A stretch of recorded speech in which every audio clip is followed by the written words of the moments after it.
할렐루야! 주 안에서 반드시 잘 될 것입니다. 아멘. 이렇게 인사합시다. 반갑습니다. 참 잘하셨습니다. 당신이 있게 행복합니다. 그렇다고 장로님한테 당신이 그러면 안 되고, 그럴 때는 싹 바꿔가지고 권사님, 장로님 이렇게 지혜롭게 바꿔서 할 수 있는 지혜가 있기를 축복합니다. 날씨가 어떻죠?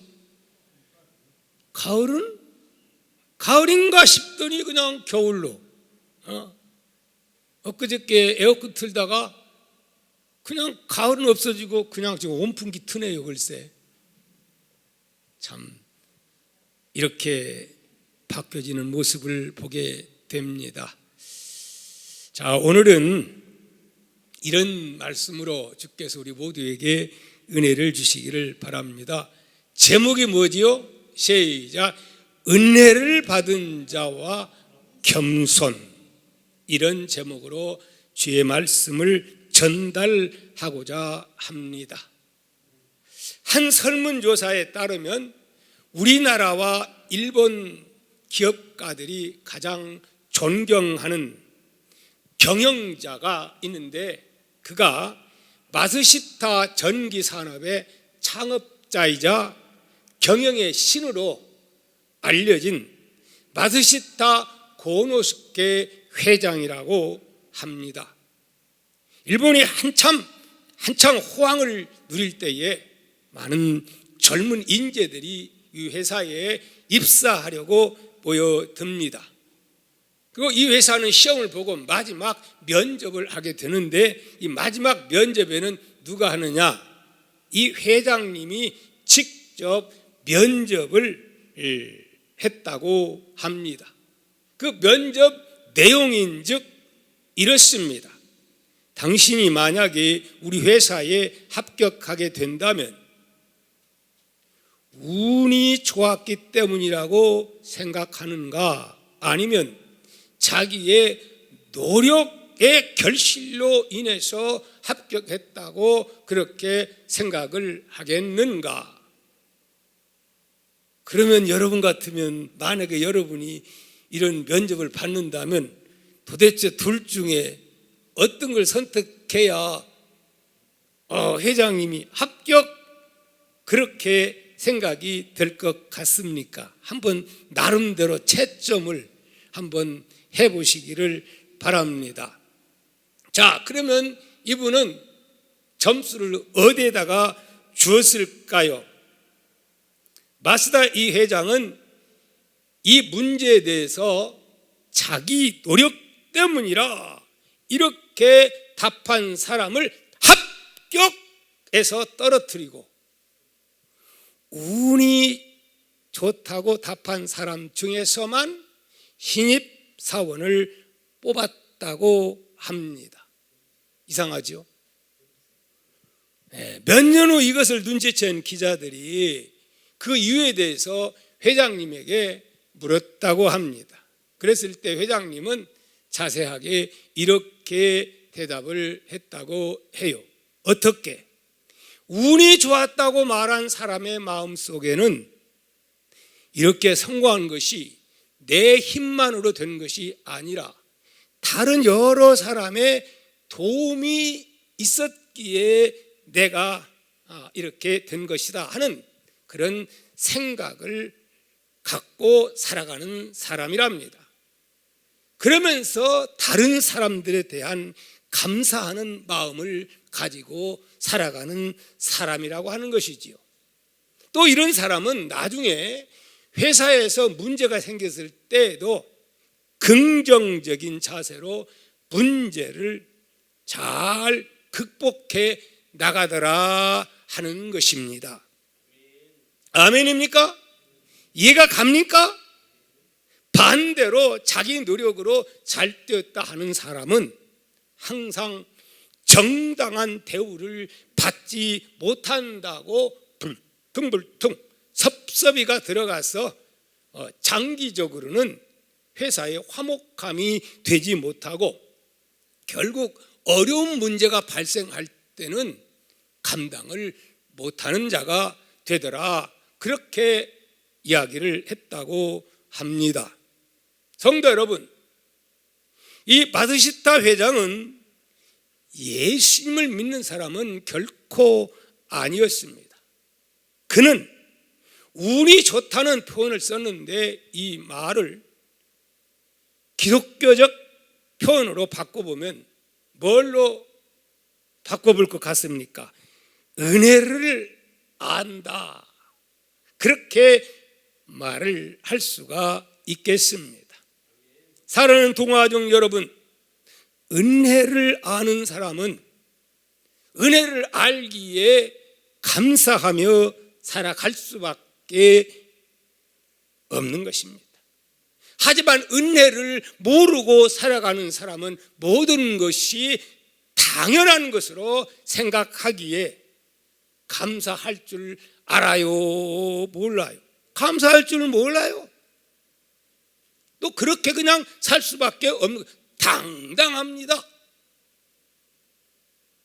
때로는 불만과 원망이 그런 사람에게는 나오기가 매우 쉽습니다.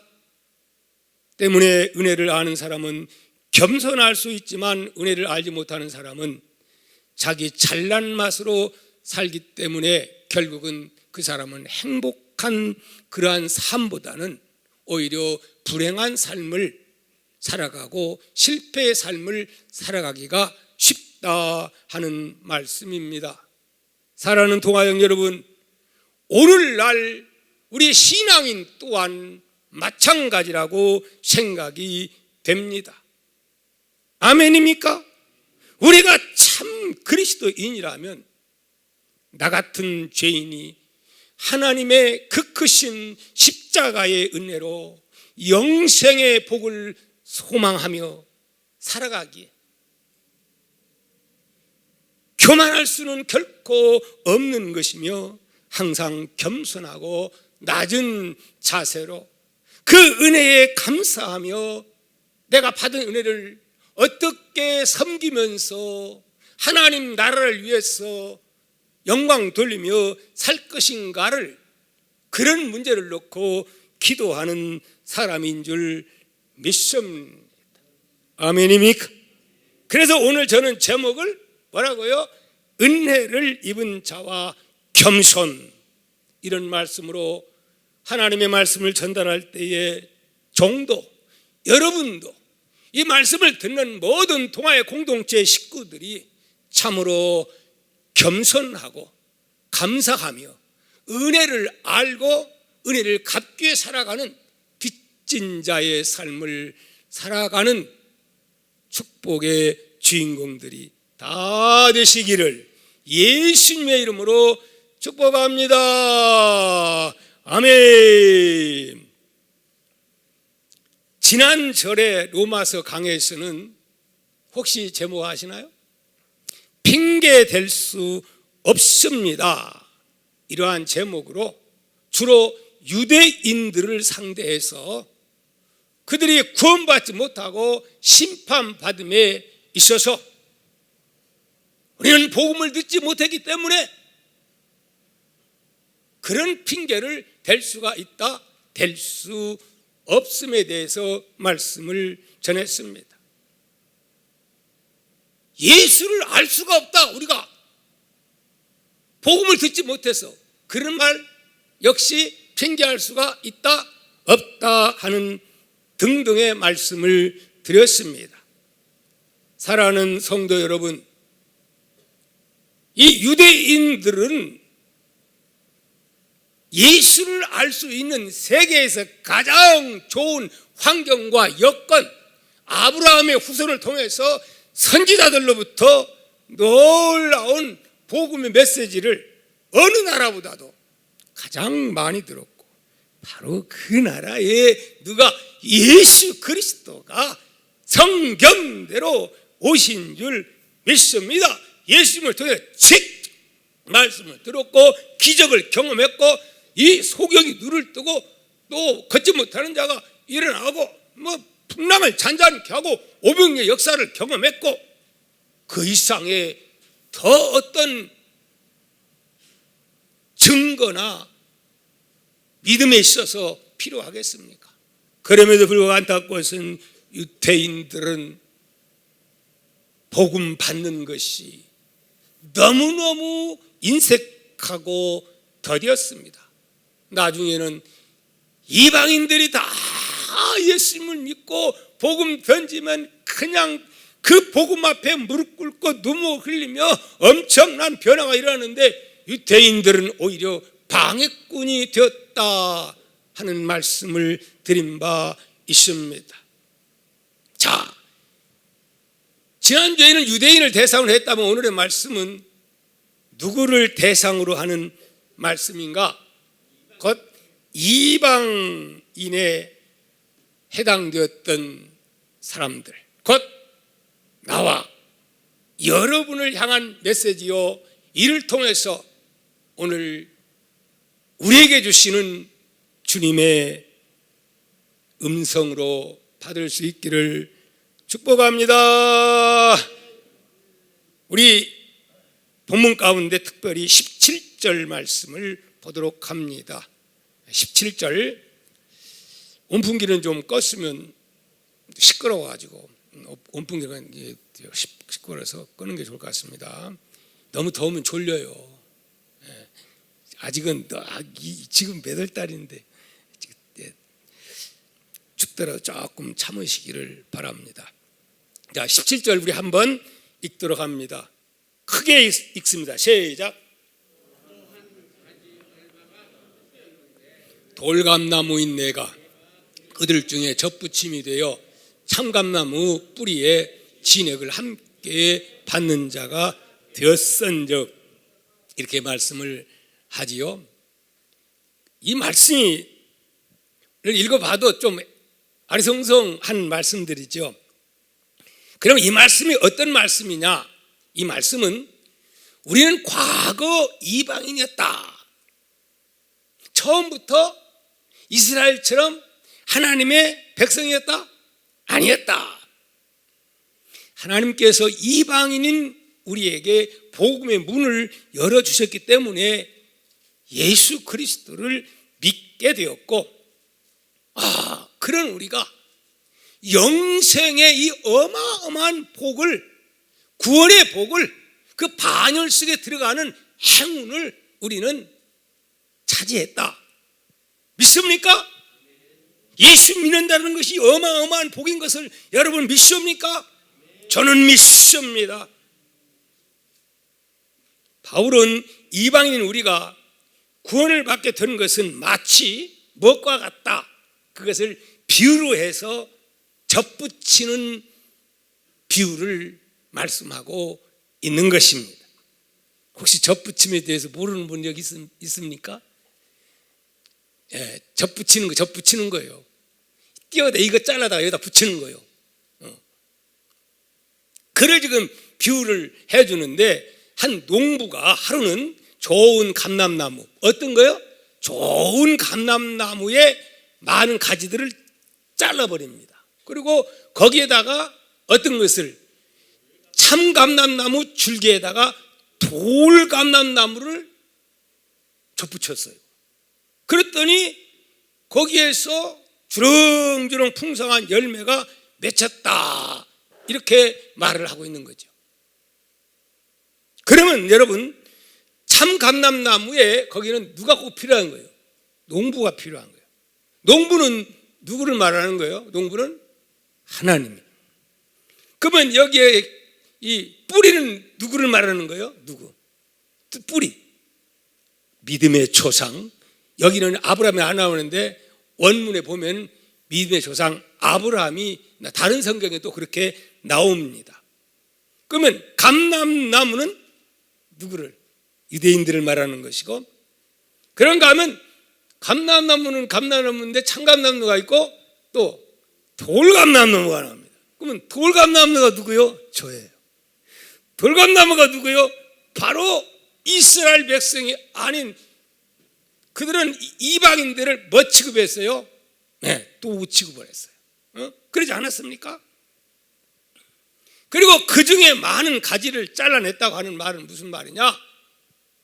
누구를 잘라낸 거예요? 오히려 유대인들을 잘라내고 거기다가 뭘 붙였다? 돌감람나무인 뿌리를 붙여서 거기에서 풍성한 열매 대신 유대인들 대신 복음의 열매가 주렁주렁 맺히게 되었다, 이렇게 말씀을 하고 있는 것입니다.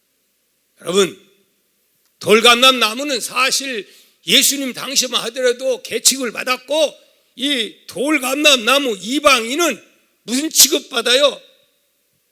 귀하게 못 쓰이고 땔감으로만 쓰는 데 사용했지 전혀 별 볼 일 없는 겁니다. 자, 그런데 여러분, 이처럼 이방인이었던 우리가 이런 복음을 누릴 수 있었음에 대해서 우리가 어떻게 그런 축복을 받았느냐, 이에 대해서 이렇게 성경은 말합니다. 어디 나오죠? 에베소서 2장 3절에서 5절 말씀을 보도록 합니다. 우리 한번 읽어봅니다. 시작. 전에는 우리도 다 그 가운데서 우리 육체의 욕심을 따라 지내며 육체의 마음에 원하는 것을 하며 다른 이들과 같이 본질상 진노의 자녀였더니 긍휼이 풍성하신 하나님이 우리를 사랑하신 그 큰 사랑을 인하여 허물로 죽은 우리를 그리스도와 함께 누구와 함께? 그리스도와 함께 허물로 죽어버린 우리를 그리스도와 함께 살리셨고, 그 다음에 뭐라고 했어요? 너희는 은혜로 구원을 받은 것이라. 잘나서 구원받았다고요? 똑똑해서 구원받았다고요? 조상이 믿음의 명문 그래서 구원받았다고요? 아닙니다. 이 모든 것이 무엇으로? 하나님의 은혜로 구원을 받았다고 말씀을 하고 있습니다. 사랑하는 동화정 여러분, 우리는 소망 없는 우리입니다. 그런데 이제는 믿음의 조상인 아브라함을 통하여, 누구 통하여? 그래서 아브라함이 우리 믿음의 조상이 되는 거죠. 유대인에게 약속했던 이 구원의 복을, 영생의 복을 누가 받는 거요? 저 사람들은 지켜버려가지고 대신 접붙임 바 되었어 우리가 영생의 복을 누리는 행운을 안게 되었다 하는 말씀입니다. 아멘입니까? 믿습니까? 그런데 이 접붙임의 이야기를 잘 예의주시해 보면 좀 이치에 맞지를 않습니다. 혹시 뭐가 이치에 맞지 않는가 거기서 발견하신 분 있으면 말씀하시면 참 대단한 분입니다. 뭐가 이치에 맞지 않지요? 접붙임에 대해서. 접붙일 때에 여러분, 좋은 가지를 잘라버리고 거기다가 나쁜 것 붙여요. 나쁜 것에다가 좋은 걸 붙여요. 근데 여기는 뭐라고 그래요? 반대요. 반대, 거꾸로. 좋은 걸 잘라버리고 거기다가 뭘? 나쁜 걸 붙였다, 이렇게 접붙였다, 그렇게 말을 하고 있는 거예요. 그것이 알고 싶지 않습니까? 이치에 맞지를 않아요. 그러면 바울이 그거 몰라서 그런 걸까? 무식해가지고? 결코 그것은 아닙니다. 왜 그랬을까요? 여기에는 하나님의 놀라운 구원의 신비가, 하나님의 능력의 그 하나님의 지혜의 오묘함이 여기에 있다 하는 말씀입니다. 그것은 하나님께서는 우리 이성 가지고는 하나님의 구원의 역사를 논리적으로 이해할 수 있다? 이해할 수 없다. 그래서 이 구원의 역사는 박사학위 10개 가졌다고 해서 믿어지는 거 아니에요. 성경에 보면 정말 이해 안 되는 게 참 많습니다. 자기의 아들을 십자가에 달려 죽게 하시고 죄 많은 인간들의 생명을 살리는 것, 이거 정말 우리 성 가지고 너무 좋은 논문 썼다고 이거 믿는 거 아니에요. 이해가 안 되는 거예요. 이거 다 어디에 속한 거? 하나님의 오묘함 속에 들어가 있는 구원의 원리입니다. 뿐만이 아닙니다. 하나님께서 선택되었던 아브라함의 후손이라고 하는 이 참감람나무까지 유대인들을 더 잘라버리고, 그리고 어떻게, 아니 세상에 돌감나무 우리를 갖다가, 그런데도 여기에서 돌감나무 열매가 맺히는 게 아니고 원뿌린 아브라함의 진액이 나와가지고 여기에서 진짜 멋진 작품들이 나오도록 누가 역사하는 거예요? 우리 하나님 아버지가 역사하기 때문에 과거에 정말 가난하고 어렵고 힘든 그러한 사람일지라도, 대한민국의 반만년 역사를 가지고 있었다 할지라도, 바로 우리는 예수께 접붙임 바 되어 오늘의 대한민국이 번영을 이루고, 정말 우리 대한민국이 오늘의 성장된 대한민국이 된 줄 믿습니다. 아멘. 이것이 하나님의 구원의 지혜입니다. 이건 인간의 논리 가지고는 도저히 육가 원칙 가지고는 이해할 수 없는 일이지만은, 그러나 하나님의 말씀은 그대로 현실적으로 우리의 삶 속에 믿음의 실상으로 나타난, 복음에 대한 곳곳마다 기적이, 역사가, 부흥이, 발전이, 아멘입니까? 미국을 보십시오. 대한민국 보십시오. 복음이 사라지고 복음을 갖다가 공산주의 나라 보십시오. 얼마나 다릅니까? 바울은 그렇기 때문에 이렇게 하나님의 그 오묘하심을 찬양합니다. 33절 뭐라고 하시는가 한번 보도록 합니다. 시작. 깊도다 하나님의 지혜의 지식의 풍성하며 그의 판단은 헤아리지 못할 것이며 그의 길은 찾지 못할 것이로다. 아멘. 그래서 하나님께서는 나 같은, 진짜 나는 돌감나무, 아무리 생각해도 너무 이게 맞는 말이에요. 진짜 우리 가문을 보면은 진짜 이 돌감나무예요. 그런데 하나님의 은혜로 목사가 되었고, 내 개인적인 나를 보면 강단에 못 써요. 내가 얼마나 사실 성격도 옹졸하고, 내가 사실요 초등학교 싸움꾼입니다. 흉터가 얼마나 많은 줄 압니까? 키는 작았어도 아니요, 초등학교 때는 컸어요. 최고 컸어요. 전화 오면 야 저놈 싸울래? 그래 이러고 싸웠다가 한 번은 죽도록 두드러 맞은 적이 있어요. 예. 누가 알려서 선생님 많았다라면 나 박살 났을 거예요. 예. 그런 나를 또 우상숭배했던 우리 부모님들 다 어떻게 됐어요? 알고 보니까 중풍 걸리고 막 이런 거, 술 내가 먹기 시작하면 잘 먹어요. 웬만큼 소주 이건 뭐 제가 먹어봐야 부모 닮아가지고 까딱 안 해요. 언제가 얘기했죠? 그런 나를, 이런 돌감나무인 나를 무엇으로?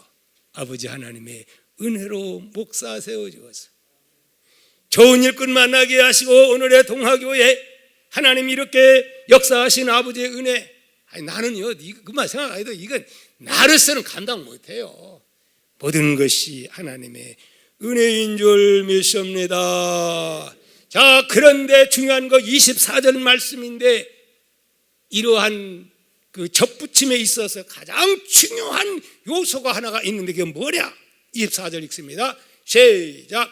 내가 원 돌감나무에서 찌김을 받고 본성을 거슬려 좋은 감람나무에 접붙임을 받았으니, 여러분 접붙임 받으려면 먼저 자기가 뭐 해야 돼요? 찌김을 받아야 되는 거예요. 찢겨서 떼가지고 와야 되는 거예요. 그런 아픔이 있어야 되는 거예요. 이거 아픔이 없으면 접붙임이 안 된다 이 말이에요. 그러면 이것이 무엇을 의미하는 것이겠습니까? 과거 옛 구습을 청산해야 된다 하는 말. 그래야 접붙임이 제대로 되어서 거기에서 풍성한 열매를 맺을 수가 있다. 아멘입니까? 그래서 갈라디아서 5장 24절은 이렇게 말합니다. 한번 볼까요? 시작. 그리스도 예수의 사람들은 육체와 함께 그 정욕과 욕심을 어디에? 십자가에 못 박았느니라. 아멘. 옛사람을 버리지 못하기 때문에 오늘 예수 믿으면서도 정말 멋진 삶, 능력 있는 삶, 그렇게 살지 못하는 이유라고 오늘 우리는 생각할 수가 있는 줄 압니다. 원돌 감람나무에 찍힘을 받지 못하지 않았는가? 새로운 참감람나무에 접붙임을 받지 못하지는 않았는가? 그걸 위해서는 찍힌 바가 있어야 됩니다. 그것이 무엇입니까? 곧 아버지 앞에 나의 죄 문제를 놓고 눈물 뿌리며 아버지 하면서 나의 연약함, 나의 부족함, 나의 죄성 와장창 중창 다 박살나고 그 다음에 예수님으로부터 무엇을? 죄사함의 은혜가 임하고, 그랬을 때 하나님은 그를 찍힌 바 되어 바르게 접붙임 바 되게 되고 여기에서 진액을 공급받아서 풍성한 열매를 맺히게 된다 하는 말씀입니다. 이걸 가리켜서 우리 기독교에서는 베드로는 뭘? 형제 우리 어찌 구원받을 거 너희가 회개하여 각각 예수 그리스도의 이름으로 뭘 받고 세례를 받으라. 그러면 성령을 무엇으로? 선물로 주리라. 그래서 내 안에 누가 사는 거예요? 성령님께서 나와 함께 살기 때문에 우리는 풍성한, 나는 별 볼 일 없지만은 내 안에 역사한 그분으로 인해서 아름답고 풍성한 열매를 맺히게 된다 하는 말씀입니다. 자, 그런데 왜 하나님은 유대인들을 그렇게 사정없이 잘라내고 이방인들을 접붙이시는 것일까요? 왜? 그 이유가 뭐라고 성경은 말하고 있습니까? 20절입니다. 20절 보면 끝에 옳도다 그들은 믿지 아니함으로 꺾이우고 너는 믿음으로 섰느니라. 처음이네요. 처음. 옳도다 그들은 믿지 아니함으로 꺾이고 너는 믿음으로 섰다. 그렇게 말씀을 하고 있지요. 이 말씀 유대인들은 예수님을 알기는 뚫어지게 잘 알지요. 그래서 왕이 있으면 어디에 태어난다고? 뭐 그냥 어디에 태어날까지 다 알려줬는데 그들은 믿지를 않아. 이게 문제예요. 안다고 되는 게 아니고 믿는 게 중요한데 믿지를 않는 거예요. 왜 믿지를 않느냐? 현재의 기득권 그것 때문에 돈, 명예, 권력 이걸 다 내놔야 되는데 그걸 못 내놓기 때문에 그러는 거예요. 오늘날도 마찬가지. 몰라서가 아니라 알지만은 부자 청년이 그랬잖아요. 사랑하는 성도 여러분, 그러나 이방인 우리는 잘 몰라도 예수님 말씀 듣고 그분 안에 영생이 있다는 말씀을 별로 안 들었는데도 그 말씀 듣고 이방인들은 아멘 아멘, 아니 그런 말씀이 그러면서 막 믿는 거예요. 그래서 이제 장로님들이나 우리 예수 믿는 집안의 자녀들이 하도 많이 들어가지고 새롭게 잘 안 들려요. 그런데 불교 믿는 집 정반대 사람들이 가서 복음을 전하고 그래서 선교사님들이 선교하는데 보람과 가치가 있는 이유가 거기 있는 거예요. 복음을 안 듣다가 그 회교권에 가서 복음 전하면 뿅 가는 거예요. 그냥 그래. 근데 너무너무 예수 믿기가 힘든 거예요. 생명을 내걸지 않으면 예수 믿기가 어려운 그러한 회교권이나 저 인도권의 모습을 우리는 보게 됩니다. 자, 오늘 우리는 모든 것이 주님의 은혜로 이렇게 영생 얻는 복을 받은 줄 믿습니다. 아멘입니까? 그런 우리에게 진짜 오늘 본론적인 말씀이 뭐냐? 바로 경고의 메시지가 있는데 그 경고가 무엇인가? 여기에 다시 한번 귀를 기울여야 합니다. 우리에게, 구원 받았다고 하는 저에게. 20절 끝에 보면 시작, 높은 마음을 품지 말고 도리어 두려워하라. 높은 마음이 뭐예요? 끝까지 올라가는 마음이죠. 교만한 마음이죠. 내가 구원받았다, 내가 천국 백성이다 그러면서 마치 누구처럼 이스라엘 백성들처럼 이방인들 안 믿는 사람들 뭐처럼 그렇게 여기고, 그리고 교만하고, 사실 이런 자를 가리켜서 뭔 파악을 못한다? 주제 파악을 못하는 거예요. 그러다 보니까 교만할 수밖에 없는 거예요. 교만할 수밖에 없는 거예요. 그래서 결국은 처음에는 할렐루야 그랬다가 이것이 계속 하나님이 복을 받고 나니까 그 다음에는 구원받은 은혜, 내 처지, 과거 내가 누구였는가를 다 모르고 그 다음에 무슨 행세를 하냐? 옛날에는 예수님을 왕으로 모셨는데 지금은 누가 왕이요? 지가 왕, 내가 왕이요. 근데 사람들이 되게 이래서 결국은 올라가다가 결국은 저 아수르가 망한 것처럼 나라가 망하고 막 저 유럽이란 나라도 하나님이 잘 섬길 때는 막 복을 부어주니까 올라갔다가 정상 가니까 그 다음에 막 곤두박질 치고 도덕적으로 타락하고 윤리적으로 타락하고 이런 모습들. 그래서 우리는 이 소선지도 보면 그런 게 나와요. 왜 망하는가? 그건 한 나라뿐만이 아니라 오늘날 예수 믿는 우리에게도 다 해당되는 말씀인 줄 믿습니다. 그래서 오늘 우리는 받은 은혜를 잊어버리면 안 되는, 안 잊어버리면 어떻게 해야 되느냐?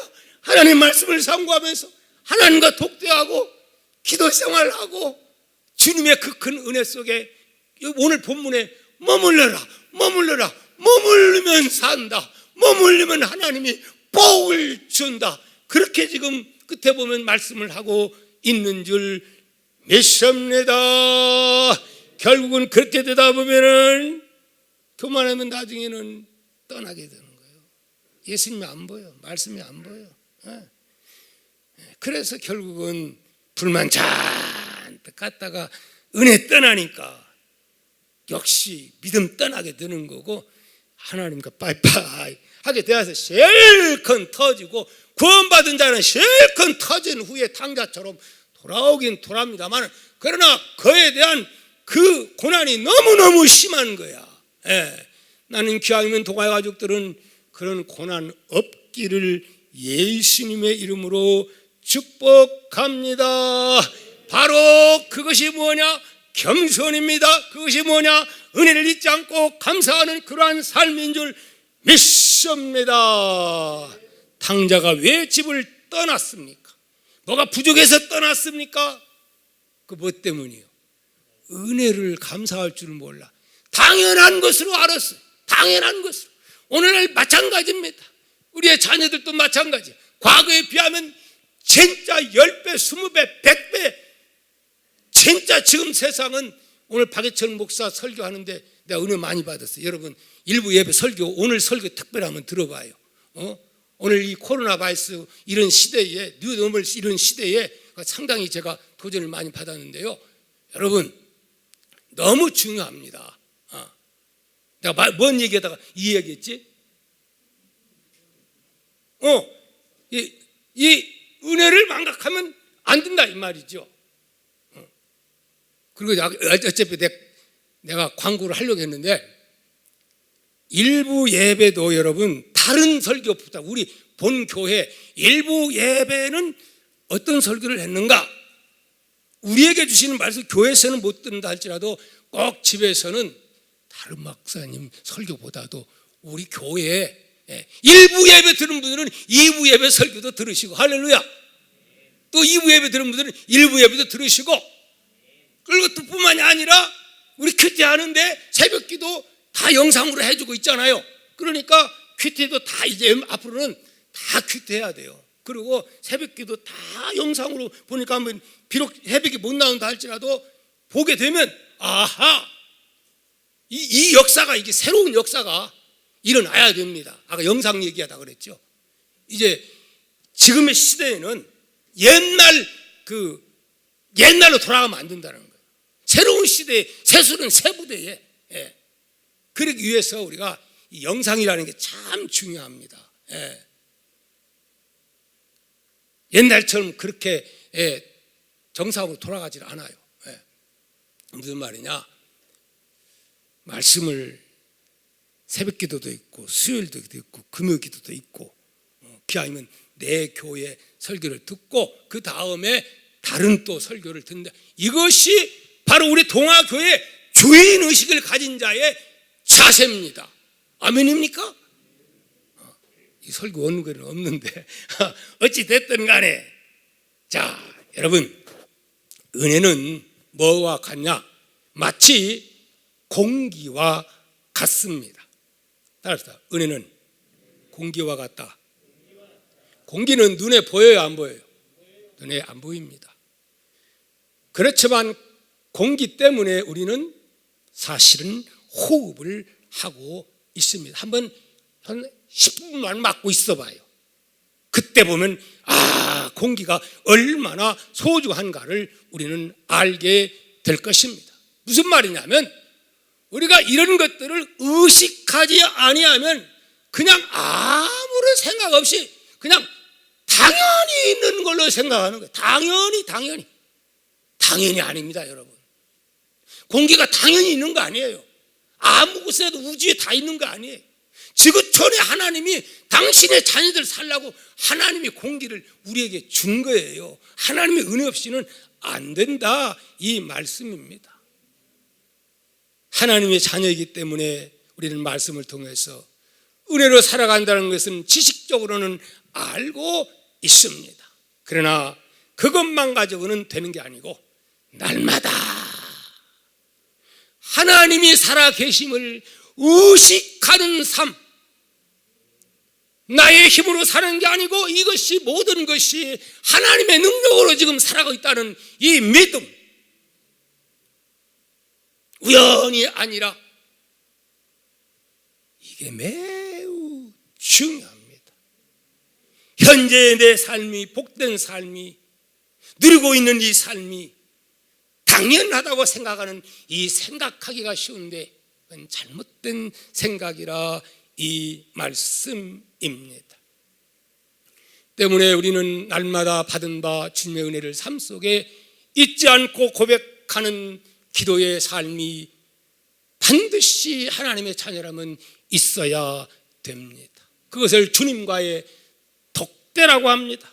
골방에서 여러분 주님과, 교회 와서 못하면 골방에서라도 주님 말씀 붙잡고 기도할 수 있기를 축복합니다.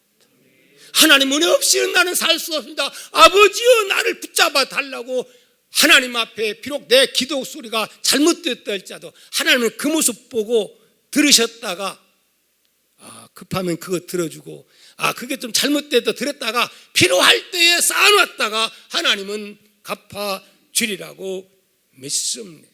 아멘. 그래서 우리는 은혜를 사모하는 자가 되어야 됩니다. 은혜 아니면 살아갈 수가 없네.